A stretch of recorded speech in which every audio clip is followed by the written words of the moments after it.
High বন্ধুরা, আমরা আমাদের চ্যানেলে জীবনের চলার ক্ষেত্রে নানা রকম মানসিক সমস্যা ও তার সমাধান নিয়ে আলোচনা করি।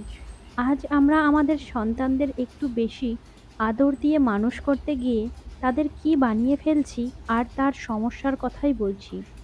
আগে পরিবারে অনেক ভাই বোন থাকতো, কিন্তু এখন একটি বা দুটির বেশি সন্তান কেউই নিতে চায় না এবং একটি সন্তানকে খুব আদর যত্ন করে মানুষ করতে পছন্দ করে। তাকে কখনোই চোখের আড়াল করে না, কোনো কাজ করতে দেওয়া হয় না, অনেক দেরিতে ঘুম থেকে উঠলেও কিছু বলা হয় না।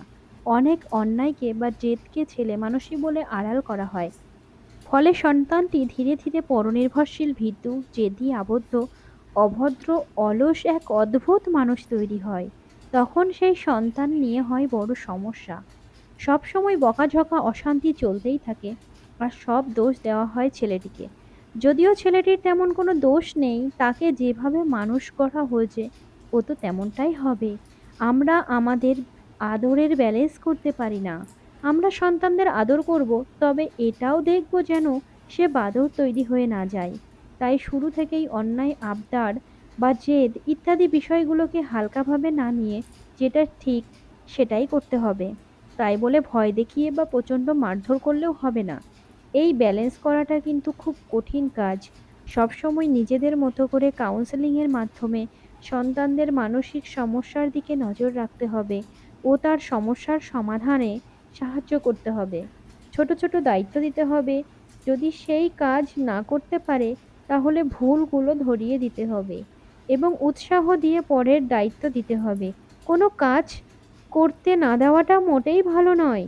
ছেলেদের বাইরের কাজ, মেয়েদের ঘরের কাজ সঙ্গে কিছু করতেই হবে, অবশ্য পড়ার সময় নষ্ট করে নয়, পড়ার সময় বাদ দিয়েও। যদি ভুলবশত সন্তান বিগড়ে গিয়ে থাকে এবং আমরা যদি চাই তার আচরণের ভালো পরিবর্তন হোক, তাহলে সবার আগে অভিভাবকদের আচরণ পাল্টাতে হয়। কারণ অভিভাবকদের আচরণ সন্তানরা তাদের আচরণের কপি করে থাকে। তাই আগে আমরা আমাদের ত্রুটিগুলো খুঁজে বার করব। তারপর সেগুলো ধীরে ধীরে পরিবর্তন করে এবার সন্তানকেও সেগুলো দেখানোর চেষ্টা করব এবং তা অভ্যাসে পরিণত করব।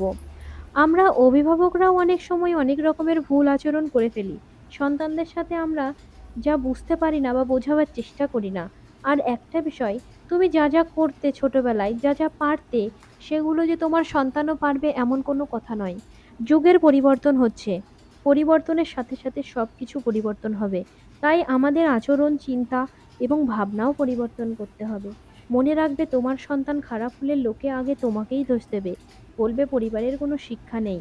সন্তানের সাথে বন্ধুর মতো মিশতে হবে, তার দুর্বল জায়গাগুলো খুঁজে বার করে সংশোধন করে দিতে হবে, অনেক অন্যায় হজম ও ক্ষমা করতে হবে। আমরা কেউই সম্পূর্ণ ত্রুটিমুক্ত নয়, তাই সবসময় আমাদের দোষগুলো খুঁজে বার করে নিজেদের ও সন্তানের উন্নতিতে সাহায্য করব। আদর্শ বাবা মা হয়ে আদর্শ সন্তান সমাজকে আমরা উপহার দেব, যা দেশ ও জাতির গর্ব হয়ে উঠবে। তাহলে সকলের শুভকামনা করে আজকের আলোচনা এখানেই বিরাম দিলাম। ভালো থেকো সবাই, ভালো রেখো এবং সুন্দর এবং সুস্থ জীবন সন্তানকে উপহার দাও। বেশি আদরে বাদর তৈরি না করাই ভালো। আসলে সন্তান আমাদের কাছে ঈশ্বরের উপহার, তাই তাকে সুন্দরভাবে লালন পালন করা এবং তার সুন্দর জীবন উপহার দেওয়া প্রত্যেকটা বাবা মায়েরই কিন্তু বিশেষ দায়িত্ব।